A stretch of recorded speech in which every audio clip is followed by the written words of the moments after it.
Fanambarana ho an'ny mpanao gazety Rajaonarivelo Brizola tale teo aloha misahana ny fampandehanan-draharaha sy ny fitantanam-bola mandany didiny Conseil d'État Antananarivo 20 Marsa taona 2024. Hatramin'ny nandraisan'ny tale jeneraly ACM vaovao ny asany dia maromaro ireo toe-javatra sy olona manakorotana ny asa ato amin'ny toeram-piasana. Ny ankamaroan'ireo tale teo aloha dia nanaiky anatanteraka ny famindranan-draikitra toy ny fanao rehefa misy fitalehavana vaovao. Fa ny tale teo aloha izay misahana ny fampandehanan-draharaha sy ny fitantanam-bola kosa dia mbola mandahy ny anatanteraka an'izany hatreto. Taoriana ny antso voalohany natao tamin'ny anaovana ny famindranan-draikitra dia nitory tany amin'ny tribunal administratif sy ny Conseil d'État izy mba hahazahony ny atao hoe sursis à exécution sy ny fanafoanana ny fanesorana azy. Saingy no lavin'ireo fitsarana maefa ireo avokoa izany fangatahany izany. Araky ny loharanom-baovao ato anatiny nisy zava-misy ankehitriny dia mety vokatry ny fanentanana, fanohitohinana, fanaratsiana manokana ary fiparitahan'ireo dossier sapady tsy azo aparitaka. Ohatra amin'izany ny fanangonantsony talohan'ny fivorian'ny conseil d'administration tamin'ny 10 febroary 2024 lasa teo. Ary nisy koa ny taratasy izay ninina naparitaka tamin'ny rihana rehetra sy ny lalatsarany ACM Tsimbazaza tamin'ny 10 Marsa lasa teo. Tamin'ity marain'ity izay fantatrareo tsara dia niantso mpanao gazety indray izy tato amin'ny tokotanin'ny ACM i Andriamatoa Rajaonarivelo Brizola izay tsy mbola fantatra mihitsy hoe inona ny antony nantsovany anareo. Taoriana ny didy nanafoanana azy taoriana ny didy izay nataony tale jeneraly vaovao avy eo nataony tribunal administratif ary farany natao tao amin'ny Conseil d'État dia tsy tokony ary tsy miasa intsony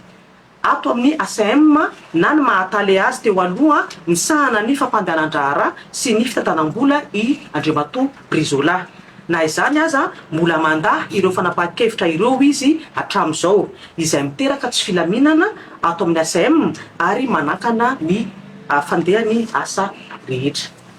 Zay zany aloha raha fitipitiana ny zava-miseho ato amin'ny ACM. Nandray ny fitantanana teto ny tenako moa araky ny efa voalaza ireny tamin'ny 20 volana Desambra 2024. Folo andro taorianan'izay ny enina ny volana Janoary 2024 no nanapa-kevitra zany ny tenako araky ny mahazatra moa manana ny olona iveriko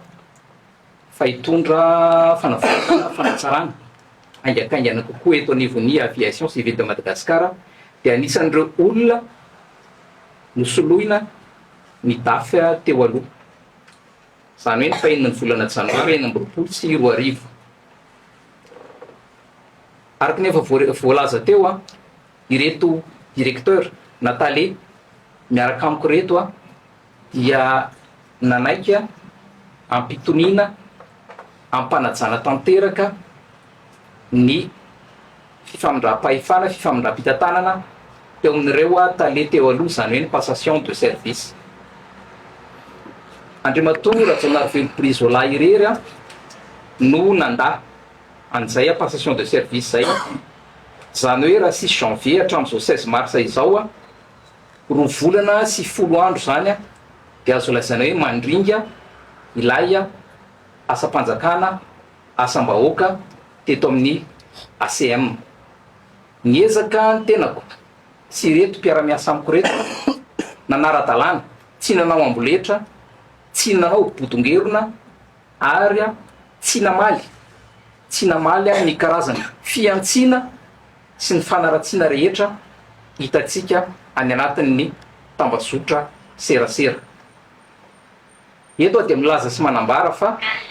tsy voatery ho marina avokoa zay rehetra mivoaka any anatin'ny tambazotra serasera. Ka mipetraka amin'ny fanontaniana androany hoe inona no ataon'ny tale jeneraly, inona no ataon'ny reto mpiara-miasa, dia tsotra angamba ny valiny hiezaka izahay hanara-dalàna fa tsy anao hotongerona raha fitinina ny resaka voalazan'ny ramatoa mpitondra teny teo a ny taradalàna efanarahana de reny taratasy efa hitanareo reny a manana profo izahay a akoatran'ny abrogation moa zany tsy nataoko a de teo mazava ho azy a ny taratasy a abrogation ihany koa nataon'ny conseil d'administration a teo ihany koa ny taratasy a izay nomen'ny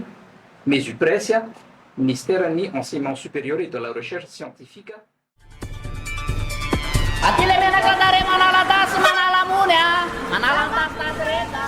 Orkla, azafady aloha e, azafady. Tena reraka mihitsy manintsika anao. Fa zao. Aiza ihany le fanovanany resahana sy ny tratratratraina hatramin'izay, ohatra mbola tsy sapanay mihitsy a. Teria. Taiza nisy fanovana vita tao anatin'ny ray mpimaso aloha e. Ha? Nandravatrano omaly ve ianao dia atsangana vilara-pitso valio aloha raha tsinonako. Ay, hitanao zany ianao ihany tena avaly azy. Ry namako, ny tranopody no vitany vava fa ny fanovana kosa antsika rehetra miaraka. Fotoana fanavaozana zao a andao mba hanavao toetsainy. Namaraina na atoandro na hariva Top Radio Fonafona.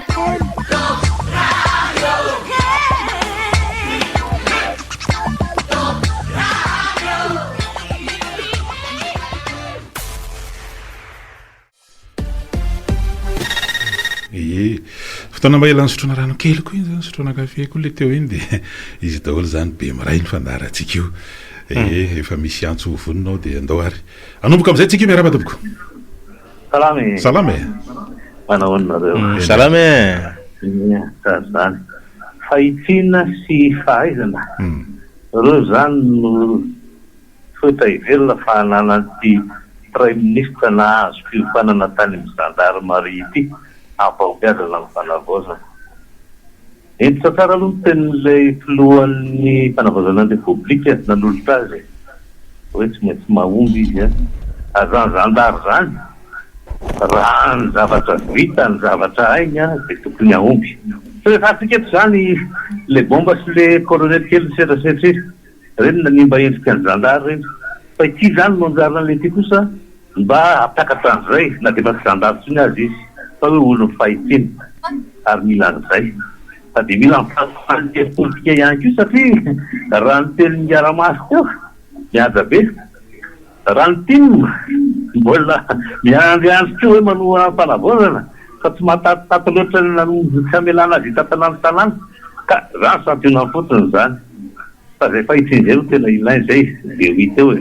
fa fanamby miandy am'le colonel party moa zany de ny hoe vitany anatin'ny efatra amby roapolo volana fotoana telo nomena miaramina ny mpanombohana ny tena fanavaozana eko mamonoky izy amin'ny sehatra maro samihafa fa mbola tsy ampy reny ka de tiry olo ny fahitsiny ity zany no anoho izay fa mba netinety natao fanenjehana ny dobay sy ny tary frongony zany ary mety karafitra tena izy vetsivetsy moa zany satria efa lasaka ambany loatra sika so reo ny loton'ny tanàna mahatsiravina fa de inona fa de miraha soa azy ahomby de mba olo ny fahitsina tokoa izy satria samy filina aray sy ny sisa manampahaizana daholo reo ary manampahaizana ao anatin'ny fahitsina de irarina mba ahomby misaotra anareo eny ary zay misy fomba fijery anankiray zany hoe ny fusible tsy ny roa misaoty zay fotsiny le izy zany hoe ndray mandeha ihany ny fusible no misaoty ka zay ny atao hoe tena ity zany de tena hoe tsy manana droit à l'erreur ozy izy ny de ahoana indray le ray makabahana roa fiany manana eny aloha 203 mihitsy fa zao mantsy le hoe tena ao anatin'le tsika zao io a dia irosy makana raha hoe tena le tozoke lalatsaina sy sotoavana malagasy de hoe ity herinandro ty a de herinandro a amin'ny resaka hoe tombaovao malagasy ohatra zany koa raha hoe any amin'ny finoana silamo ny resaka ramadan zany zany hoe tena manana ny asany sy ny toerany lehibe zany amin'ny hananganan-javatra de zany rehetrarehetra zany mifanojo mety tsy kisendrasendra koa zany ho ain'ny ataontsika hoe mpijery sy ny mandala ny ataontsika ataontsika hoe fomba mampanao nentin-drazana ao anatin'ny lisika dia miandratsika etsakela moa tsika mafa mametraka foana ny amin'ny hoe hatramin'ny roviana satria tokony tsy ho elo bezakazaka ny toera raha betsaka ny zavatra tsy maintsy fandraisana teo mikasika ny hoe fanarenana ny rava atao anarinan'ny fandalovan'ireo rivodoza anisan'izany moa n'ilay rivodoza gezani izay nandravarava tao Tomasina eo ihany koa ny takaitra mbola navelan'ny rivodoza fity izay talohany iny a namela avany amin'ny faritra afovoany andrefan'iny zany dia eo daholo ary ny tena zava-dehibe ihany koa dia hoe ny hamerenana ny fitokisan'ny mpiara-miomba anato-karabola sy ny ara-teknika mba hitoizana zany mba tsy isiny ataontsika hoe fandringana ao anatin'ny zavatra zay ho atao etsakilany tsy dia isan'ny asa maika moa zany zao ny handrafetana sy hanoloran'ny prime ministre io ny amin'ny hoe programa akapobean'ny fanjakana dia mandritran'izany ny fananganana ny gouvernement dia asa mandry ihany koa ny fantsina ny teti-bolam-panjakana na ny loi de finance rectificative raisina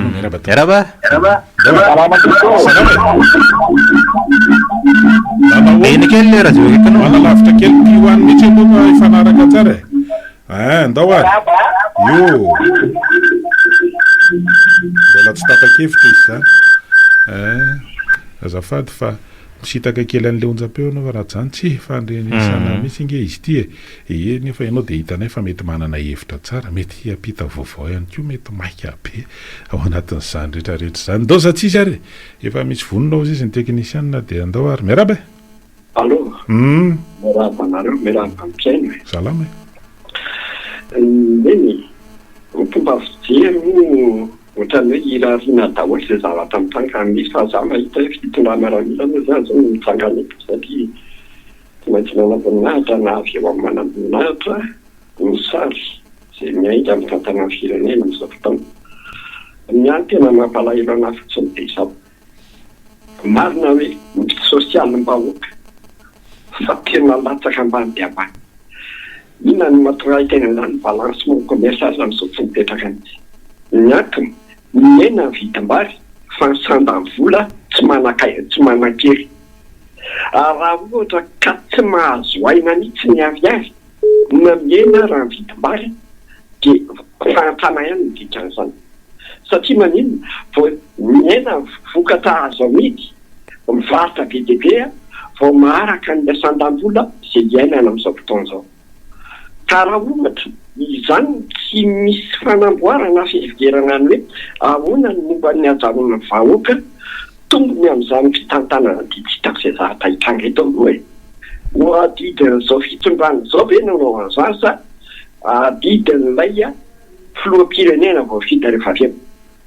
fa ity fampandehanana raha ty zany dia eritreretina hoe mahitsy mahitsy nefa misy akiko raha izy prime ministre Batondro ohatra tsy afaka nanohatra andratsovela zany izy tamin'izy teo amin'ny samitsiny marina mety misy zavatra vitany agnamo fa tsy misy fiantraikany hoe taty amin'ny fiainam-bahoaka zany satria mipahantoerana be le fanfany ka ny azy zany ny zavatra detary dia hoe sosialim-bahoaka dia vahoaka mijaly eo anatin'ny aretina mifitsabony mijary zany mitikikaina na zay terina fanaraka ny fidiram-bolan'ny olona fijaly iny zany eritrereto hoe zao zany ny commune tsy miasa akory ilay fampandehanana fanalana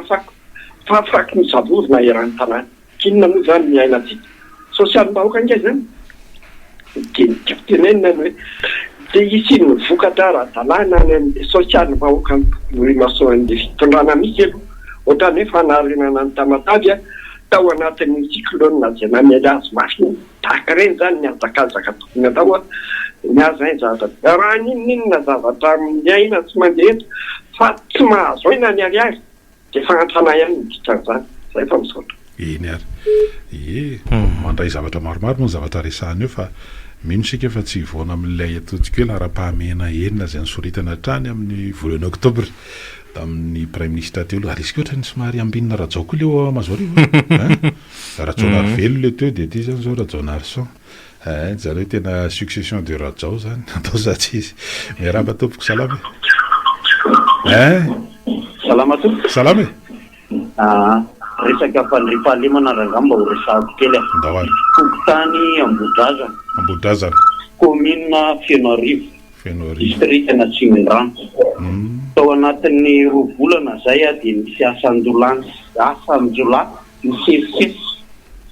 misesisesy a tao anatin'ny roa volana ary ny tamin'ny sabotsy foalaty a da dia nafatesana olona tena mampalahelo satria inona ny antony zao rehefa misy fambolekazo na tsy haiko aty amin'ny akisairanay ty rehefa nisy filoham-panjakana mandeha makany andrefanany amin'ny akisairanay inozy ianao isaky ny fiolanana dia feno gendarme da be mihitsy ny terroriste fa nalahelo tamin'ny alahady satria feno gendarme tamin'iny mba niantso gendarme le olona taty amin'ny fokotaniny Ambohidraza adiny ray lera nga voatery efa tsisy ninona tsony dia nalahelo satria nisy gendarme be da be amin'iny rehefa misy filoham-panjakana mandalo a dia feno gendarme fa rehefa le vahoaka madinika mety tony mba miantso gendarme tsy tena malahelo ianao montsy mahita an'le gendarme be da be tsy tonga ara-potoana fa mba naovana antsoavo sy biana lasa misy aloha mba naovana antsoavo ray sy biana lasa misy a ny be ny tanànany Fianararivo jereo manokana rangaly fokotanina Ambohidraza aloha fa tena mioro ny tanàna maantsoavo reto raha mba azo atao dia mba mandraisinareo andraiky hatrany amin'ny sivy-pokotany mba raisiny andraikisareo aloha lasa mitaintaina ny eo amin'ny fokotanina Ambohidraza averiko indray mandeha fokotany Ambohidraza na commune Fianararivo distrikana Tsimibranka eny ary efa miatra manaina mihitsy le zavatra misy amin'izao fotoana zao miresaka tsy fandriam-pahalemana dia tafity zany tsy asiantsika commentaire zany fa zany no ataontsika hoe isan'ny doléance na fitarainan'ny olona ary tsy amin'ny toeran'iny ihany fa saika amin'ny faritra maro miresaka tsy fandriam-pahalemana io ary prime ministre no lehiben'ny hoe émo national ary dia isan'ny tompon'andraikitra voalohany mikasika ny fahalemana anaty nintsika fa dia ho tafiditra ao anatin'izany any amin'ny raikaraika amby folo sasany ihany no hanao karazana point de presse le premier ministre vaovao zany ao aorian'ny famindrampita-tanana zay fanaovany amin'ny premier ministre teo aloha Eritsalamara Rajoelina dia mino fa anakolazaina ny premier ministre vaovao mikasika an'izay asa maika zay ho ataon'izay mindoary miaraba indray ny antso manaraka Allô? Miarabe. Tokony avy mangakely. Ny aloha very kely le tolona na tonga an'izao fanendrena premier ministre ty amin'ny farany zao misy ny mitarika bidon jaune hoe